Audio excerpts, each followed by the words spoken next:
smart devices. So, has any of you already worked with smart devices development? I would like to know. If yes, I would like to know at which level did you try it. In the next half hour, we will talk about the main features for mobile development, and we will, of course, have some time for questions after the presentation. Now, I will share my screen in order to reduce bandwidth and start our webinar. Let's get started.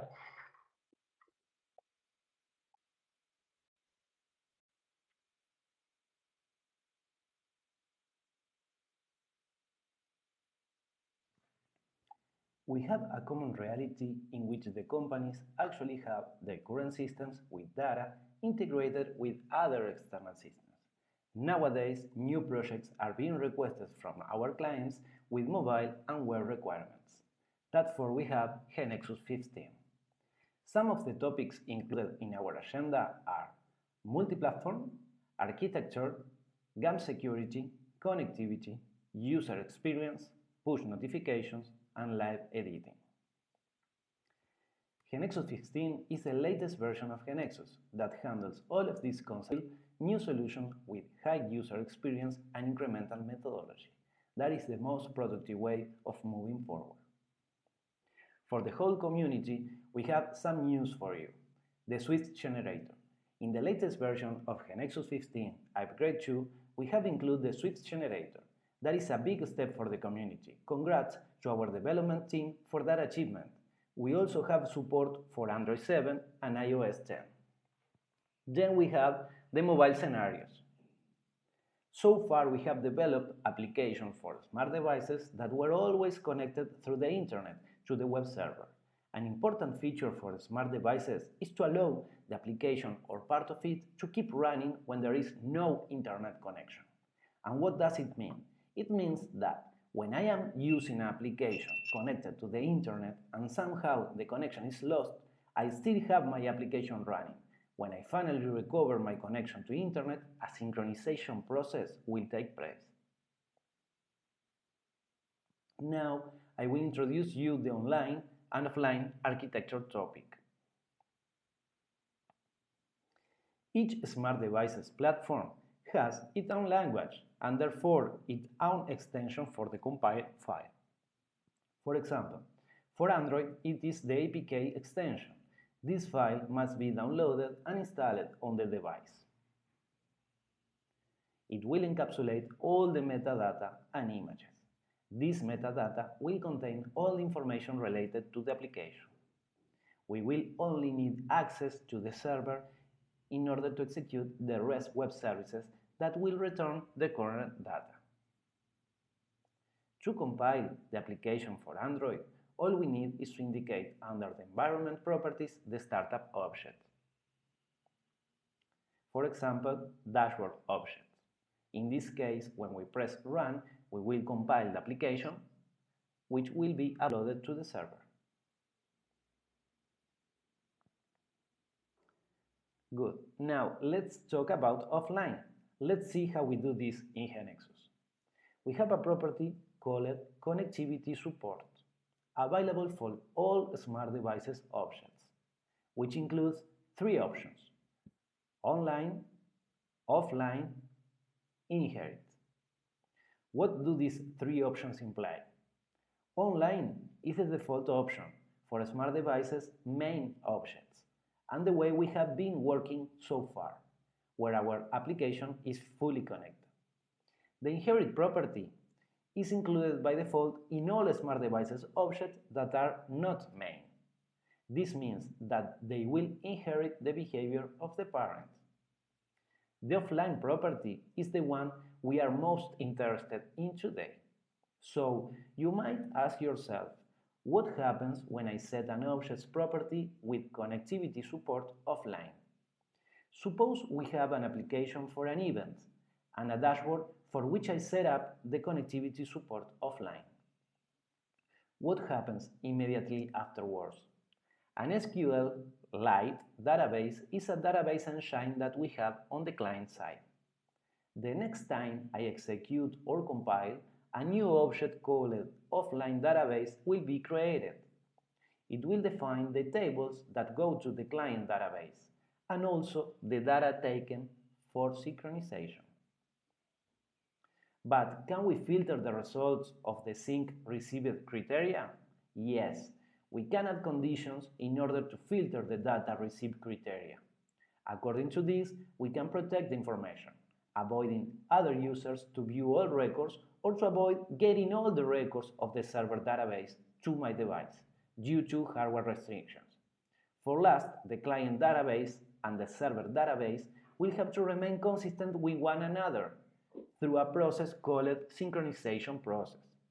The synchronization process consists on receive and send. Setting the property as automatic on the receive, that means with application launch or after elapsed time. GeneXus will take care of the whole synchronization process, but there is also a possibility of using manual synchronization. The data may be received by row or by table. Let me explain that. What is the difference between them? By row, I will receive in the client database only the server data which was inserted, modified, or deleted. In other words, the modified rows. By table, I will be receiving the whole table every time that there is a change made. The table will be deleted on the client side in order to receive again the whole table from the server. Now, let's see the send method. In order to send data from the local database to the server database, we have the property called send changes, which includes three options. The default option is when connected, which sends data as soon as I get my device connected. For example, I work in an offline mode, and when my connection occurs, that data is sent to the server automatically. There is also the manual option, which validates the data received. And the third option is never, where we do not send client data to the server. A case where this property is used when we have a personal finance application that includes sensitive data that I do not want on the server. Also, you can add security to your mobile applications in the same way for web applications.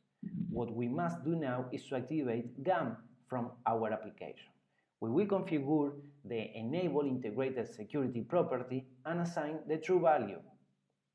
We can see the login object for SD property with value GAM SD login, indicating the object of the Smart Devices application login. We also generate the GAMS backend, which is a web application used to manage the repository. This backend is also generated with a smooth and responsive web design that we will talk later. Let's look now at material design. GeneXus 15 incorporates features in the Android generator to help developers follow material design guidelines. This allows developers to customize the look and feel of application for this platform. The functionalities are offered by GeneXus in two ways, customizable through properties and provided by default. For this purpose, I recommend you to download the Sales sample in order to see them in action. Next, we have semantic domains. Here we have some semantic domains that are used to invoke via API to the mobile native events.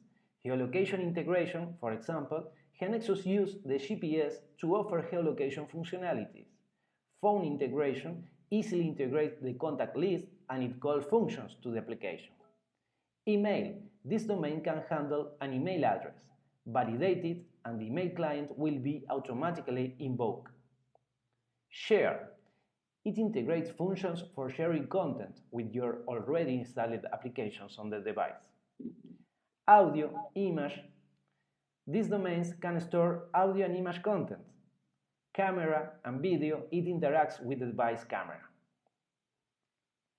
The backend of our mobile application could be generated with responsive web design. In order to achieve this, a responsive web design generally works with various techniques such as fluid grids, media queries, and flexible images. GeneXus includes features to resize the device screen in a simple way. Let's see other features like Smooth.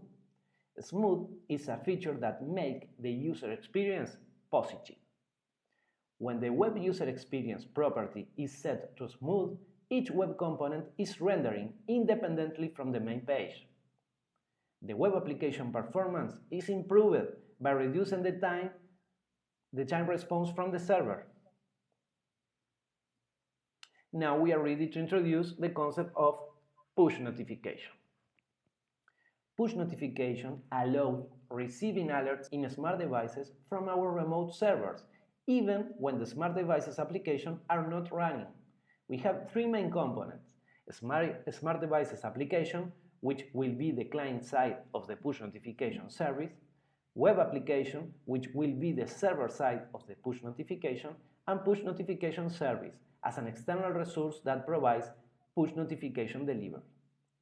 Each smart devices provider has its own technology to implement this mechanism. For last but not the least, I want to present a new tool called live editing. And what is live editing? Live editing is a revolutionary way to design applications. Live editing allows us to modify 10 properties, including transformations, language, layout, or using events in real time. GeneXus 15 introduced a new live editing feature called Live Inspector. The goal of the Live Inspector feature is letting the programmers identify and locate objects in order to change their appearance in real time. When you open the Live Inspector tool, it will allow us to identify objects involved, identify the name and class of the desired control. Now, let's see the live editing in action.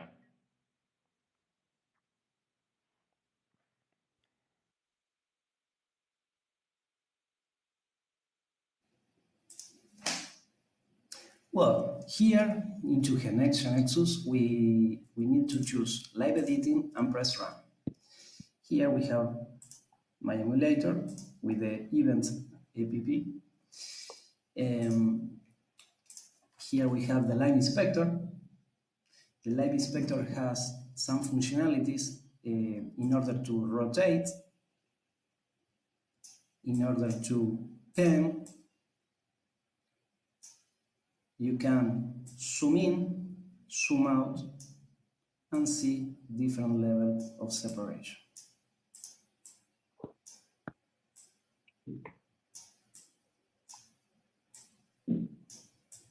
Good. Well, you also can see the related objects and check. For example, there's the menu,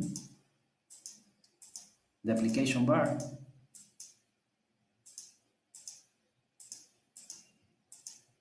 and the work with device session here. Well, let's start working on the main event day. Here we see the control image 3 and the class image field. When I open the image field class, I can change the properties from here, like this one, no scale, or tile, maybe keeping the aspect ratio, and add a border radius. For example, yeah, we can also add a border color, red, and a border style, solid, with 2 deep. Great. Well, we also can see the grid of speakers and what is happening here with the grid. The grid table here with the class grid row outside speaker. Let's see, has the background color yellow. No, I want to choose a green one. Okay, good. Here we have the multiple layout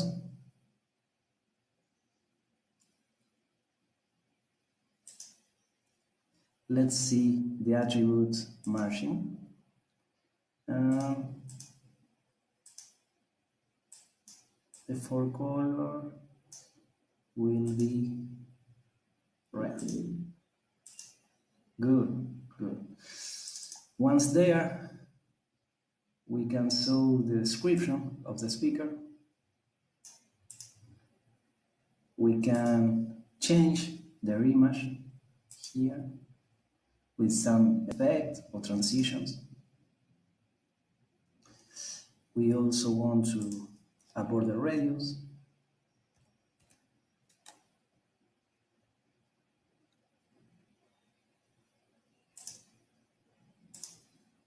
Speaker image,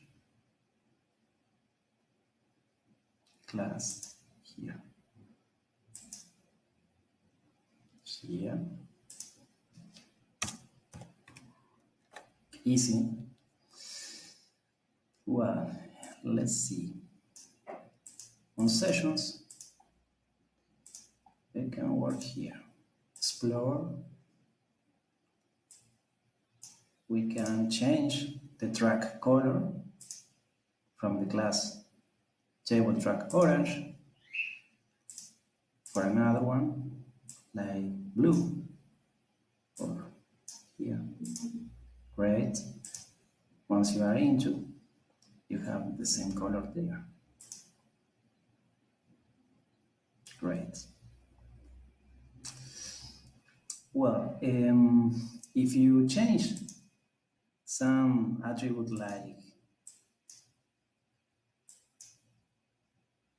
here, attribute, you will change for the whole application. So take care in order to do that. Let's create a new class only for the speaker name. Great. Well, now we can continue our presentation. I want to show 3 mobile applications developed with GeneXus.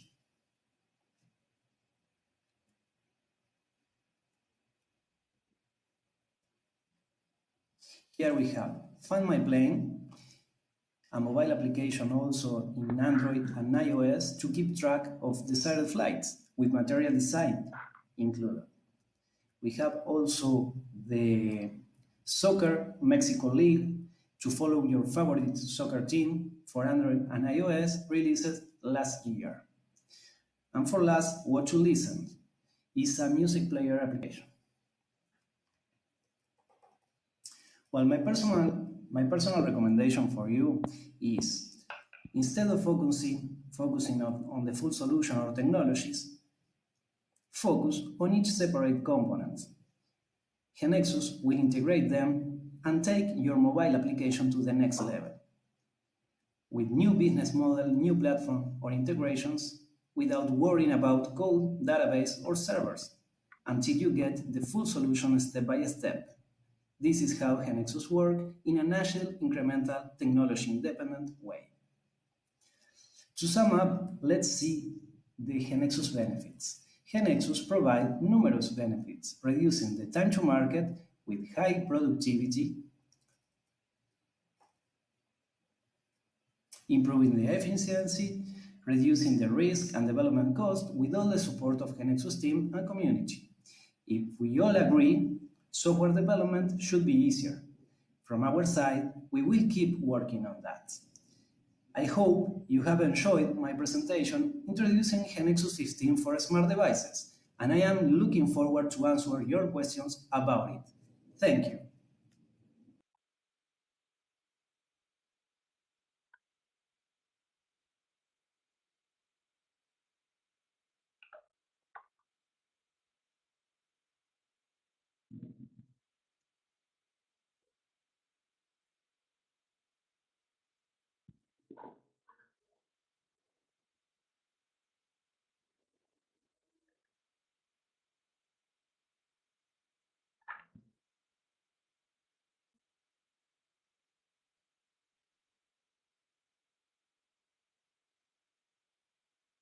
Hi everyone.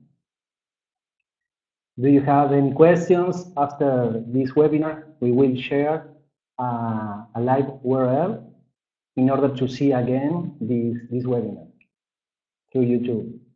If you have many questions, we can answer, or maybe later through email.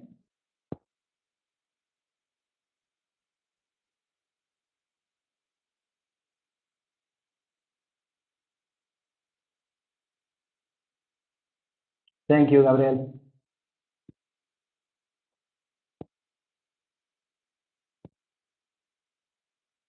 Yes, both Android and iOS.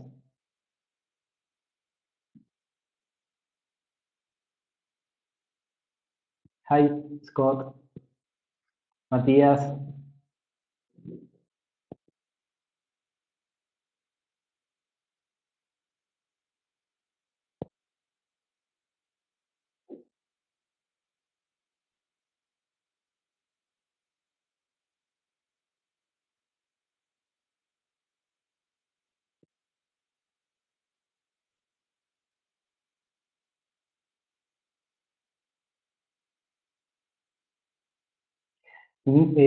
Scott, I will read your question for the public. So, anything you can see in the emulator can be changed in live editing? Well, actually, we can change the layout, temp properties, language, and user events.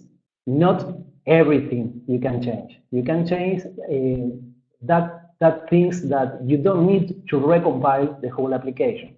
For example, if you change the dashboard object, you will need to compile the whole application.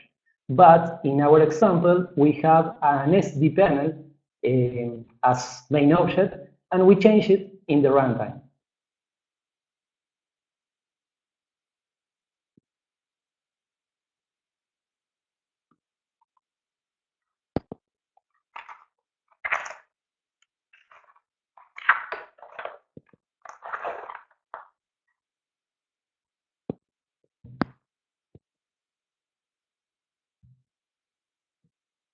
Thank you, Veronica, for your support. Enormous, revolutionary, Scott. It seems like live editing would be a huge benefit. Enormous.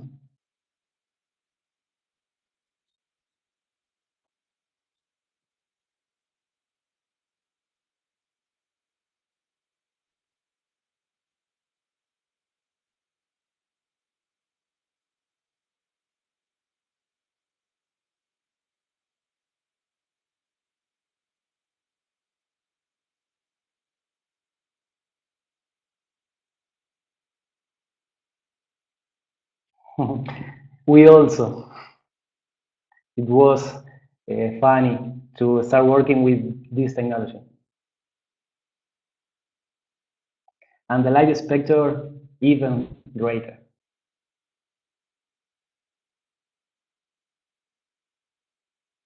Well, you have the Sales sampler available for download with material design and the event application as you saw in the webinar. Thank you, Fiorella. Thank you, Gabriel. Go to go. Thank you, Gabriel, for your support. Yes, only for GeneXus 15.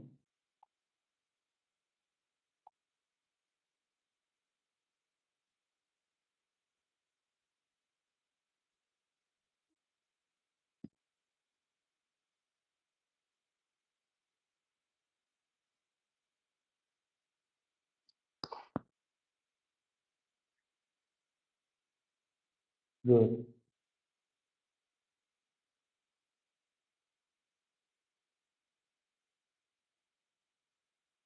Any other question? Tomorrow you will be receiving the live URL in order to re-assist through YouTube.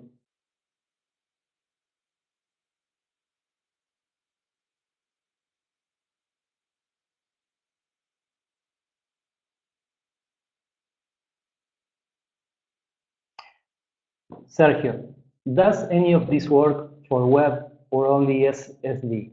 You can try it for web also and smart devices development. for both.